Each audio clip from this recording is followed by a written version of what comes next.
let's go through my notes here. Disinflation in services, of course, inflation has been coming back down, right? And it's because Main Street's struggling, right?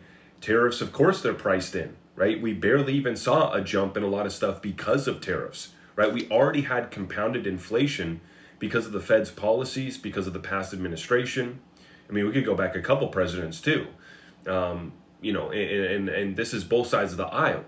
And both sides of the aisle wouldn't be able to grow our deficit, our debt, and cause inflation to be so bad if it wasn't made possible by the Federal Reserve. So, of course, disinflation in services is coming down. Disinflation is coming in across the board. Nothing for you on that. I wrote that down. Yeah, that was the go-to statement from Powell throughout the conference. Nothing for you on that. Can't comment on that, right? But he did comment that the trajectory of growth, both in our economy and for the labor market, is there. That's clear. Stabilization of the labor market and growth is the trajectory. So those are the few comments that I was able to gather.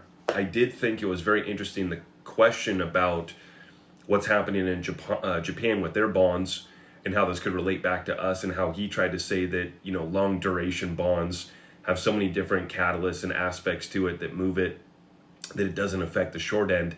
That's a load of hot crap. Straight up. It's just a load of hot crap. And this is what we've been talking about for the past few years here, is that the bond market has been calling the bluff of the Federal Reserve. The bond market has been giving a big middle finger to the Federal Reserve. And for him to sit up there today and say, it doesn't really have too much of an impact. Well, it does. It does. When you can't get that 10-year down, right, the long end of the curve, you can't get down the 10-year.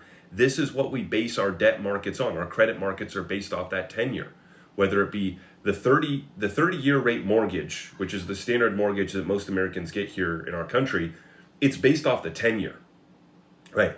Auto loans, credit cards, all of it's based off the 10-year, plus they add a little bit, premium on top of that, a little bit of a spread based off your credit score. That's where our debt market and credit market is at, right? And so this idea that we're not there yet, that's a load of hot crap. Japan is there. Japan definitely is there. In his comments about our fiscal path, our debt level, I think he said our deficit or our debt level is sustainable, but the path that we're on is not. What does that even mean?